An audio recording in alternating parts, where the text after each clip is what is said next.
Voilà, Oui. ça. Je peux continuer longtemps, hein, je peux dire plein de choses. On a encore ce petit détail sur la technique, en fait, Ouais. les finitions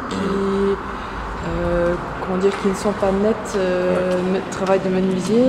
Ouais. Et en fait aussi l'idée entre la théorie et la pratique que vous avez déjà mentionné ce matin. Alors, ces formes, donc comme je le disais, elles sont élaborées à partir d'un logiciel de modélisation. Oui. Je travaille presque avec, on pourrait appeler ça un fil de fer, des figures géométriques qui ont juste l'aspect d'un fil de fer et qui n'ont pas de matérialité. Et à partir du moment où je les déforme, où je les étire dans un sens puis dans un autre, je prends des points, la jonction de plusieurs lignes, de plusieurs fils de fer comme ça, je m'aperçois qu'inévitablement, en fait, dans un principe de réalité et de construction, plus rien n'est possible. C'est-à-dire que réunir 3 barres dans une géométrie orthogonale, il n'y a aucun problème, mais dès lors qu'on est sur des angles beaucoup plus complexes, la nature même du matériau choisi, en l'occurrence le bois, ne permet pas d'avoir des jointures parfaites.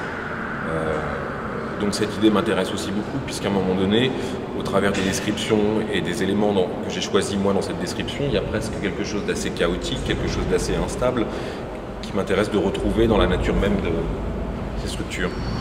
Donc je décide de trouver un principe qui va laisser peut-être, j'espère, exister ces lignes en fil de fer. En menuiserie, on appellerait ça la fibre neutre. Et de trouver le système de jointure qui fonctionne, mais qui n'est pas noble. Un charpentier dirait très très vite que c'est du mauvais travail, que c'est n'importe quoi. Et finalement, ça c'est quelque chose d'assez récurrent dans mon travail, en fait. J'aime être un petit peu, si on parle de technique, en fait, être un tout petit peu à l'écart de la manière noble ou de la manière juste de faire les choses, ou dans une pleine efficacité. Voilà.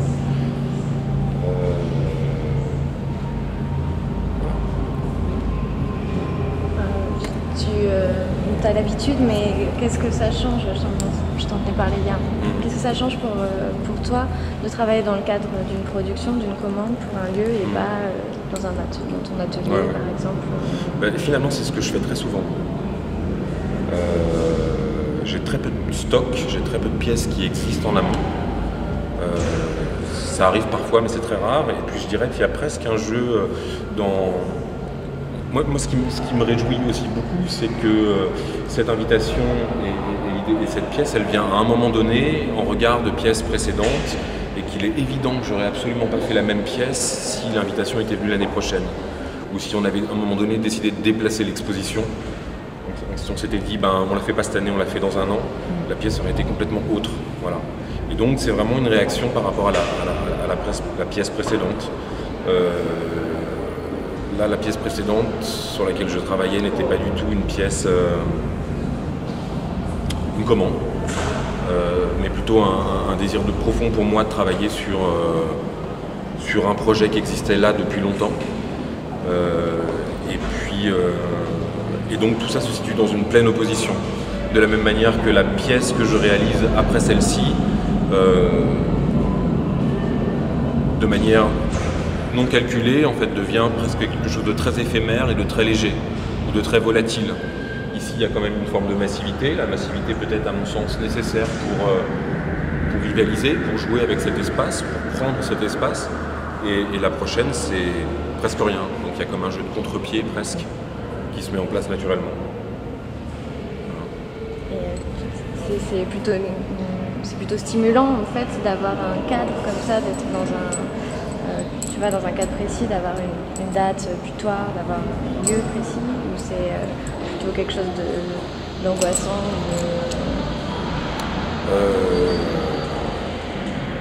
Angoissant, je sais pas. Contraignant plutôt Non, c'est aussi la manière dont j'ai appris à travailler, en fait, avec cette, on va dire presque cette petite prise de risque de ne pas savoir si la pièce correspondra à mes attentes, à l'inverse d'un peintre qui lui travaillerait en atelier et qui aurait cette possibilité de vivre avec sa peinture, de vivre peut-être 3 mois avec sa peinture avant de décider s'il va l'exposer ou pas. Moi, j'aime cette dimension presque live de se dire qu'avec un musée, avec un centre d'art, on est en train de mettre en place un concert qui va durer le temps d'une exposition. Voilà. et qu'on ne sait si cela fonctionne que peut-être quelques heures avant le vernissage. Juste pour finir, le titre, Prodrome, tu peux nous expliquer? Alors c'est essentiellement deux choses. C'est un mot qui me plaît beaucoup dans sa forme, son préfixe et le suffixe. En fait, je pense nécessairement à aérodrome, même à vélodrome, ou à ce qu'on accolerait avant drome. Et en fait, prodrome, ça veut dire, et même son sens, en fait, la manière dont on peut l'utiliser, c'est un mot qu'on utilise à la fois en littérature, mais aussi dans le domaine médical, pour parler de signe avant-coureur. Et donc l'idée de cette pièce aussi, en fait, il y a un moment donné, par rapport à ce que tu disais, donc une manière de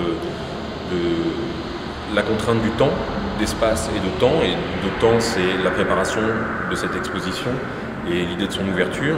Et donc à un moment donné, mais cette pièce, elle aurait pu évidemment être augmentée, se prolonger. Et c'est juste un état des choses, en fait, qu'il n'est pas exclu qu'un jour je puisse décider de prolonger, de densifier